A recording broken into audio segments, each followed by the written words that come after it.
नमस्कार, जय श्री महाकाल। आज हम बात करेंगे काल सर्प दोष की। बहुत सारे लोगों का यह प्रश्न होता है कि हमारी कुंडली में काल सर्प दोष है या नहीं। तो आज आप स्वयं सीख जाएंगे, स्वयं यह देखना सीख जाएंगे कि आपकी कुंडली में काल सर्प दोष बन रहा है या नहीं बन रहा है, या आंशिक रूप से बन रहा है। तो बात करेंगे काल सर्प दोष की, और काल सर्प दोष के यदि आपके पास कुंडली नहीं है तो लक्षण क्या हैं, किस प्रकार से हम जान पाएं प्रैक्टिकली कि आपका सामना काल सर्प दोष के नकारात्मक प्रभावों से हो रहा है या नहीं।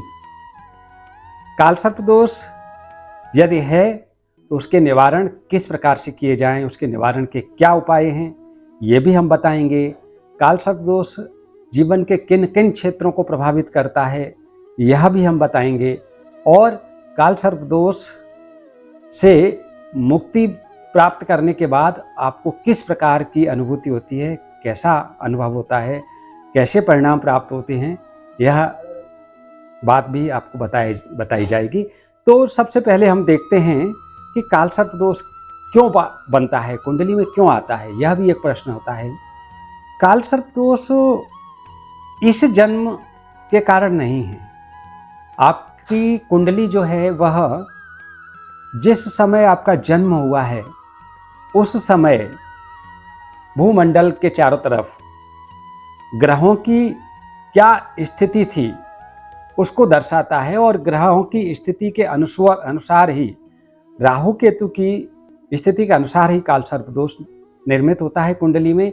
इसका तात्पर्य है कि काल सर्प दोष आपके पूर्व जन्मों के कारण, या आप जिस परिवार में जन्म ले रहे हैं उस परिवार की पारिवारिक स्थिति, यानी कि आपके पूर्वज, आपके माता पिता, जहां आप जन्म ले रहे हैं, जिनसे आपका संबंध है, उनसे भी कुछ न कुछ रिलेशन बनकर फिर काल सर्प दोष जनित होता है।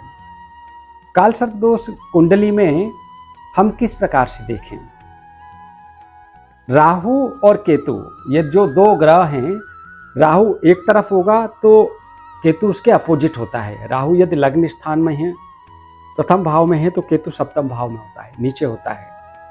वह यदि प्रथम स्थान पर है तो राहु जो है अष्टम स्थान पर होगा, एक दूसरे के समक्ष होते हैं। और अन्य सारे ग्रह यदि राहु और केतु के एक तरफ हो जाते हैं, या नीचे या ऊपर, या एक साइड में हो जाते हैं, एक तरफ हो जाते हैं, तो काल सर्प दोष माना जाता है कि आपकी कुंडली में काल सर्प दोष बन रहा है, आपकी कुंडली असंतुलित है, इसमें राहु और केतु के नकारात्मक प्रभाव आ रहे हैं। बेसिकली राहु की स्थिति जिस स्थान पर होती है, जिस भाव में होती है, उसके आधार पर काल सर्प दोष के नामकरण किए गए हैं। काल सर्प दोष 12 प्रकार के होते हैं, जिसमें पहला प्रकार होता है अनंत काल सर्प दोष। राहु यदि प्रथम स्थान पर है, प्रथम भाव में है, लग्न भाव में है, तब अनंत काल सर्प दोष बनता है। हम आगे की वीडियो में बताएंगे कि अनंत काल सर्प दोष के क्या प्रभाव होते हैं। इसी प्रकार से अन्य काल सर्प दोषों के जो नाम हैं उनके क्या प्रभाव होते हैं, वह अगले वीडियो में लेंगे। अभी हम बात कर रहे हैं कि काल सर्प दोष पहले स्थान पर जब राहु होता है तो अनंत काल सर्प दोष होता है। दूसरे स्थान, दूसरे भाव में अगर यदि राहु है तो कुलिक नामक काल सर्प दोष बनता है। इस प्रकार से तीसरे स्थान पर वासुकी नामक काल सर्प दोष बनता है। अनंत, कुलिक, वासुकी, इसके बाद शंखचूड़, पदम काल सर्प दोष, महापदम काल सर्प दोष, तक्षक काल सर्प दोष, सातवें स्थान पर यदि राहु है तो तक्षक काल सर्प दोष।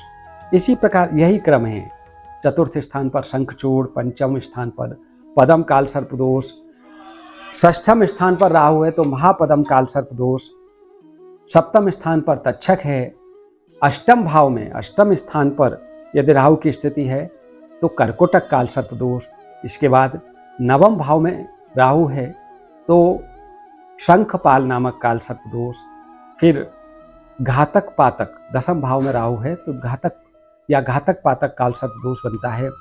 11वें भाव में राहु के होने पर विषधर काल सर्प दोष, और 12वें स्थान पर 12वें भाव में राहु की स्थिति है। केतु हमेशा सामने वाले स्थान पर होगा, राहु से सप्तम भाव में होगा।